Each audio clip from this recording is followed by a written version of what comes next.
World War II didn't just cost lives, it cost money on a scale the world had never seen. By the time the guns fell silent, the United States had spent the equivalent of $4 trillion in today's terms. The question is not just how America paid for the war, but how that cost reshaped the nation forever.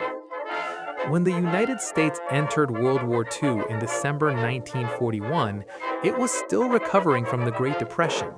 The federal government had never managed an economy at full wartime capacity. Military spending before the war was modest. Taxes were lower, the national debt was manageable, and the country had little experience financing a global conflict of this magnitude. Then everything changed. Between 1941 and 1945, the U.S. government spent more than $300 billion on the war effort.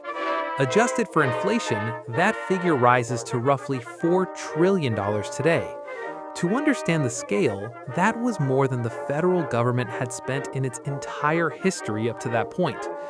World War II was not only the largest military mobilization in American history, it was the largest financial mobilization as well.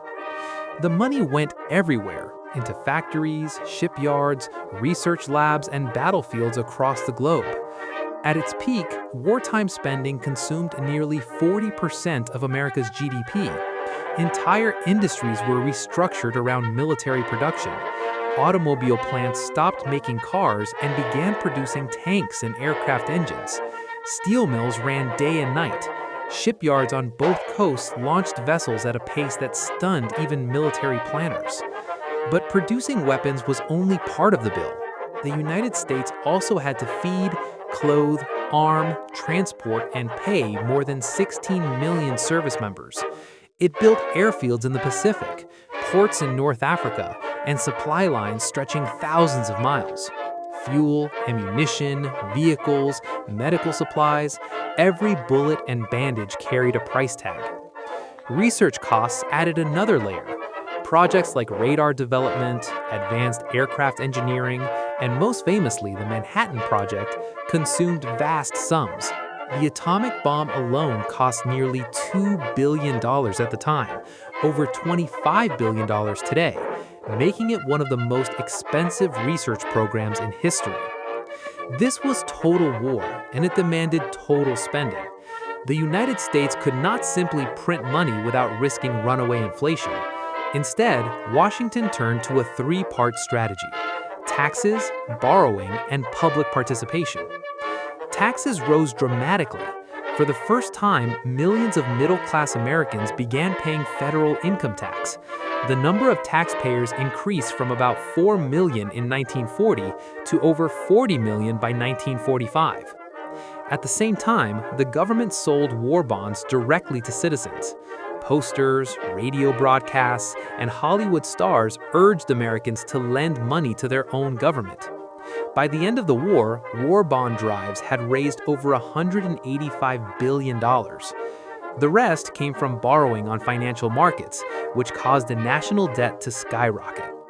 U.S. debt rose from about $49 billion in 1941 to over $250 billion in 1945.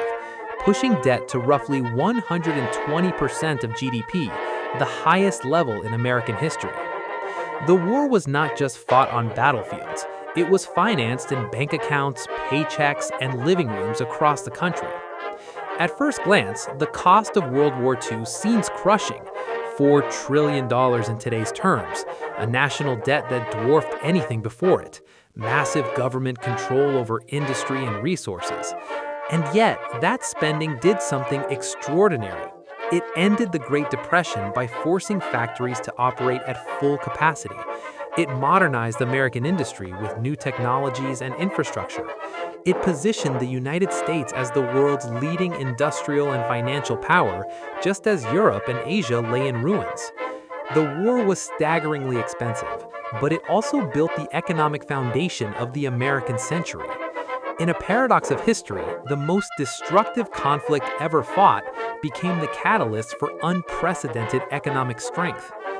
World War II demanded an unimaginable financial sacrifice from the United States, but in paying the price of war, America unknowingly purchased its place as the dominant economic power of the modern world.